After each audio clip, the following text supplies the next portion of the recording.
কাঞ্চনপুর নাগরিক সুরক্ষা মঞ্চের এক প্রতিনিধি দল গতকাল কাঞ্চনপুর মহকুমা শাসকের নিকট একটা মেমোরেন্ডাম দিয়েছে, যেখানে গত 10 ডিসেম্বরের আক্রমণের ফলে যে সমস্ত উদ্বাস্তু হয়েছে দশদা আনন্দবাজারে বাঙালিরা, তাদেরকে আজকে পর্যন্ত সঠিকভাবে তাদের পুনর্বাসনের ব্যবস্থা করা হয়নি।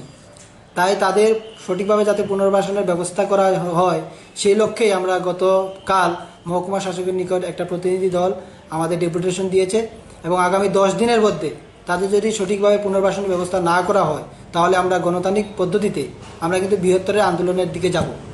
কারণ আপনাদের প্রত্যেকেরই জানা যে আজকে আনন্দবাজারে যারা উদ্বাস্তু হয়েছে, আজকে 54 দিন হচ্ছে, 317 জন মানুষ ওইখানে রোজ 6 টাকা করে কিভাবে একদিন যাপন করতে পারে, সেটা প্রশাসনের তরফ থেকে দেওয়া হয়েছে। এইভাবে কি একজন মানুষ রোজ 6 টাকা দিয়ে চলতে পারে? আপনাদের প্রত্যেকেই জানা। তো এই ন্যায্য দাবি নিয়ে আমরা আন্দোলন করছি। আগামী 10 দিনের ভিতরে তাদের যদি সঠিক ন্যায্য দাবি যে আছে, খাদ্য, বাস, বাসস্থান, সেগুলি যদি সঠিকভাবে না দেওয়া হয়, পুনর্বাসনের সঠিক ব্যবস্থা না করা হয়, তাহলে আমরা বৃহত্তর আন্দোলনের দিকে যাব। এটা